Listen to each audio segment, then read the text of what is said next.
बीते 6 जुलाई से दुनिया के प्रतिष्ठित फिल्म फेस्टिवल में गिने जाने वाले कैन फिल्म फेस्टिवल की शुरुआत हो चुकी है।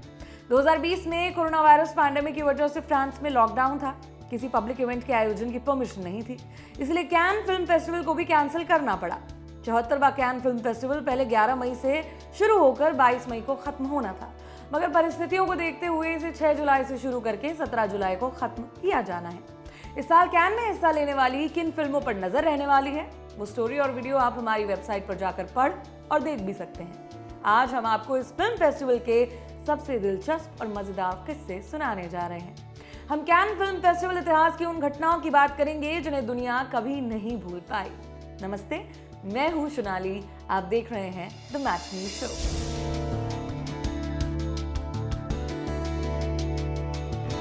हाई सोसाइटी और डायल एम फॉर मर्डर जैसी चर्चित फिल्मों में काम कर चुकी एक्ट्रेस ग्रेस केली 1955 में हुए 8वें कैन फिल्म फेस्टिवल में हिस्सा लेने जा रही थी। Alfred Hitchcock directed film the country girl के प्रमोशन के लिए पैरामाउंट स्टूडियोज ने उन्हें कैन भेजा था। जिस ट्रेन से ग्रेस फ्रेंच रिवियरा जा रही थी, उसी ट्रेन से ब्रिटिश एक्ट्रेस ओलिविया डे हैविलन भी सफर कर रही थी। ओलिविया ने अपने पति से कहलवाया कि वो ग्रेस केली को प्रिंस ऑफ मोनाको से मिलवाने ले जाना चाहती हैं। ग्रेस ने उनका ऑफर रिजेक्ट कर दिया, मगर जब वो कैन फिल्म फेस्टिवल में हिस्सा लेने पहुंची तब उन्हें पता चला कि उनका एक फोटो सेशन प्रिंस रेनियर के साथ भी है। इस फोटो सेशन में जाने से पहले ग्रेस के होटल की बत्ती गुल हो गई। ग्रेस को जो लोग प्रिंस ऑफ मोनाको के महल ले जाने वाले थे, उनकी कार का एक्सीडेंट हो गया। जैसे तैसे करके ग्रेस और प्रिंस रेनियर की मुलाकात हुई, फोटो वगैरह खींचे गए। अगली बार कैन फिल्म फेस्टिवल की कॉकटेल पार्टी में भी इन दोनों की मुलाकात हुई। उसी साल क्रिसमस पर प्रिंस रेनियर ने ग्रेस को प्रपोज कर दिया।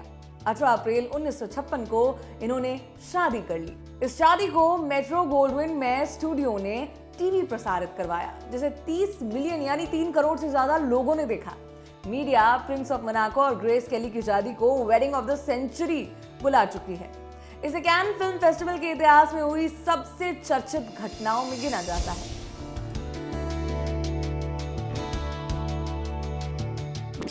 Legendary Italian film maker Federico Fellini ने 1960 में ला डॉल्चे वीटा नाम की फिल्म बनाई। दुनिया भर में इस फिल्म की खूब तारीफें हुई, इसे भारी संख्या में लोगों ने देखा, मगर फिल्म के बोल्ड कंटेंट को देखते हुए कई देशों में इसका विरोध भी हुआ। स्पेन में इस फिल्म को बैन कर दिया गया। पोर्तुगल में इसे सेंसर के चंगुल से निकालने में 10 साल लग गए। एक बार इटली के शहर मिलान में हुए इस फिल्म के प्रीमियर के बाद एक फैन ने फेडरिको फेलिनी पर गुस्से के मारे थूक दिया। उनका कहना था कि फेलिनी ने यह फिल्म बनाकर उसके देश की इंसल्ट की है। इतने तमाशे के बाद ला डॉल्चे वीटा ने कैन फिल्म फेस्टिवल का सबसे बड़ा अवार्ड पाम डोर जीत लिया। इस अवार्ड के जीतने के बाद फिल्म को लेकर लोगों में और गुस्सा भर गया। द वैटिकन सिटी के अखबार ला ऑब्जर्वेटोर रोमानो में इसे पोर्नोग्राफिक फिल्म करार दिया गया। ला डॉल्चे वीटा को वर्ल्ड सिनेमा की सर्वश्रेष्ठ फिल्मों में गिना जाता है।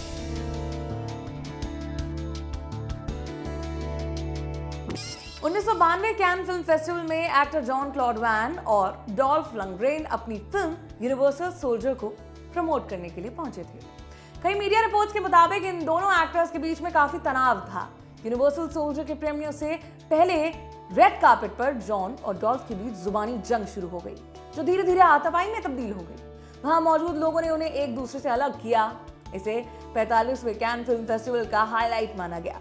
दुनिया भर के प्रेस ने इसे कवर किया। बाद में पता चला कि इन दोनों एक्टर्स ने अपनी फिल्म के प्रमोशन के लिए फर्जी लड़ाई की थी।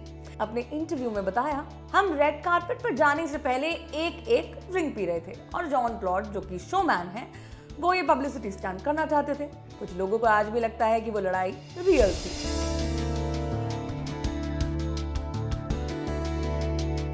1997 में ब्रूस विलिस अपनी पत्नी डेमी मूर और अपने को स्टार मिला जोवोविच और क्रिस टकर के साथ कैन फिल्म फेस्टिवल में पहुंचे। 50वें कैन फिल्म फेस्टिवल में उनकी फिल्म द फिफ्थ एलिमेंट का प्रीमियर शुरू होना था। जैसे ही ये लोग रेड कार्पेट पर पहुंचे, मिला जोवोविच का गाउन खुलने लगा। पहले तो उसे डेमी मूर ने थोड़ी देर पकड़े रखा, फिर होटल रूम में सुई धागे का इंतजाम कर डेमी उनका गाउन सीने लगी। इस दौरान ब्रूस विलिस और क्रिस टकर और फिल्म के डायरेक्टर लूक बेसो मिला जोवोविच को घेर कर खड़े थे ताकि उनकी कोई ऐसी वैसी तस्वीर न खींच ले। बाद में द हॉलीवुड रिपोर्टर से बात करते हुए मिला ने बताया कि वो डेमी की क्विक थिंकिंग और प्रेजेंस ऑफ माइंड को कभी भी नहीं भूलेंगे।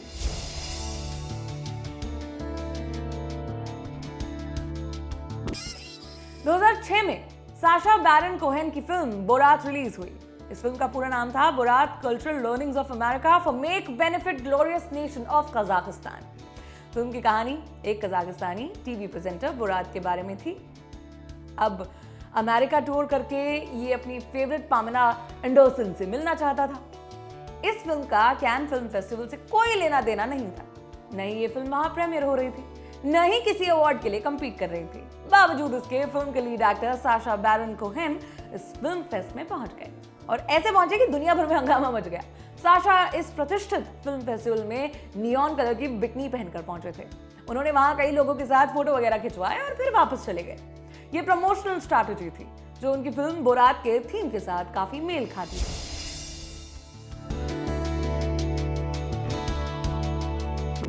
बेल्जियन फिल्म द मिसफॉर्चुनेट्स को 2009 कैन फिल्म फेस्टिवल के डायरेक्टर्स फोर्टनाइट सेक्शन में स्क्रीनिंग के लिए चुना गया।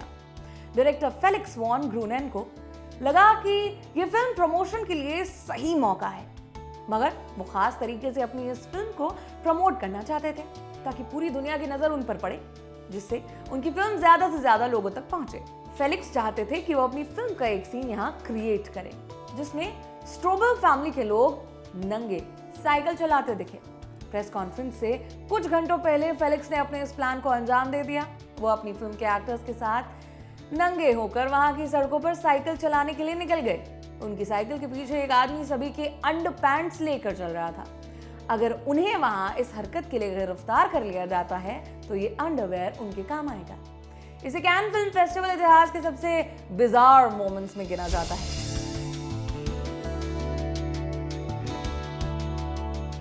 2010 में Hollywood star Lindsay Lohan Cannes film festival गईं।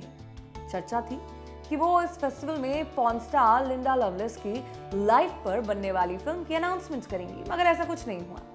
मगर लिंडसे ने कैन फिल्म फेस्टिवल की पार्टीज को खूब एंजॉय किया।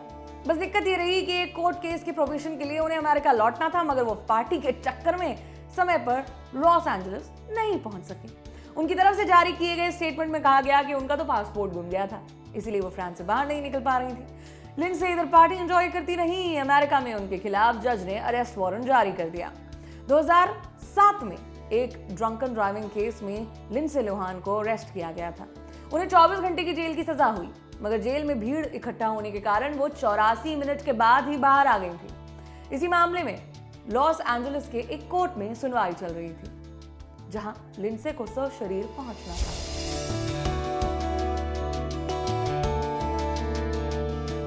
– 2011 में रायन गॉसलिंग और Carey Mulligan starrer film Drive Cannes film festival में प्रदर्शित की गई। साथ ही ये फिल्म कई अवार्ड जीतने की रेस में भी शामिल थी। ड्राइव की स्क्रीनिंग के बाद स्टैंडिंग ओवेशन मिला। साथ ही निकोलस वाइंडिंग रेफन को ड्राइव के लिए बेस्ट डायरेक्टर का अवार्ड दिया गया। अवार्ड सेरेमनी के बाद फोटोग्राफर्स अवार्ड विजेता लोगों की तस्वीरें खींच रहे थे। फोटो कॉल के दौरान रायन गॉसलिंग और निकोल वाइंडिंग को एक साथ फोटो खिंचाने के लिए बुलाया गया, मगर निकोलस के पास पहुंचते ही गॉसलिंग ने उन्हें होठों पर किस कर लिया।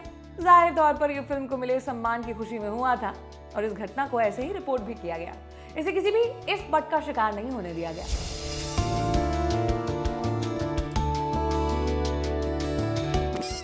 2016 में हुए 69th कैन फिल्म फेस्टिवल में गजब का हादसा हो गया और एक्सी नाम की एक फ्रेंच कंपनी है, नेटवर्क संबंधी बिजनेस है उनका। उन्होंने अपने ब्रांड को प्रमोट करने के लिए बड़ा भयानक ही स्टंट प्लान कर लिया। कैन फिल्म फेस्टिवल के दौरान एक स्पीड बोट देखी गई। इसमें 6 लोग खड़े थे जो आतंकवादियों की वेशभूषा में थे। काले हेलमेट से लेकर झंडे तक साथ लेकर आए थे। जिन्होंने भी देखा वो घबरा गया, मगर बाद में पता चला कि वो अपनी ब्रॉडबैंड को प्रमोट करने के लिए स्टंट कर रहे थे।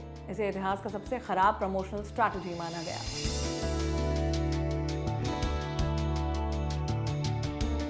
– 2015 में खबर आई कि फिल्म कैरल की स्क्रीनिंग और रेड कार्पेट पर कुछ महिलाओं को रोक दिया गया और कुछ महिलाओं को वापस भेज दिया गया, सिर्फ इसलिए कि उन्होंने कैन फिल्म फेस्टिवल के नियमों के मुताबिक हील्स नहीं पहने थे। वो फ्लैट फुटवेयर पहनकर इस फेस्टिवल में हिस्सा लेना चाहती थी।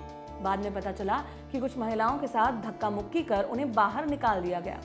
कैन के इस नियम के विरोध में popular film actress Julia Roberts इस फिल्म फेस्टिवल के रेड कार्पेट पर नंगे पैर चली, मगर ये मामला अगले कुछ सालों तक दबता नजर नहीं आया। 2018 में Cate Blanchett, Kristen Stewart, Salma Hayek, Jane Fonda जैसी हॉलीवुड एक्टर्स और एग्नेस वर्दा, आवा डुवॉर्ने और पैटी जेनकिंस जैसी फिल्म डायरेक्टर्स ने मोर्चा खोल दिया। इन सेलेब समेत 82 औरतों ने कैन फिल्म फेस्टिवल के रेड कार्पेट पर महिलाओं के साथ हुए दुर्व्यवहार के खिलाफ शांति प्रदर्शन किया। उनका यह प्रदर्शन कैन के नियमों के खिलाफ था, जिसमें पैंट और फ्लैट फुटवेयर पहनने वाली महिलाओं को फेस्टिवल में आने की इजाजत नहीं दी जाती थी। इस दौरान केट ब्लैंचेट और एग्नेस वर्दा ने स्पीच दी। क्रिस्टन स्टीवर्ट ने अपना विरोध प्रदर्शन जारी करते हुए सीढ़ियों पर अपनी हील्स उतार दी। उन्होंने नंगे पैर इस फिल्म फेस्टिवल में हिस्सा भी लिया। खैर, आज के मैटनी शो के कैन स्पेशल एपिसोड में आपके लिए बस इतना ही। ये बातें जारी रहेंगी। दी लल्लन टॉप देखते रहें। शुक्रिया।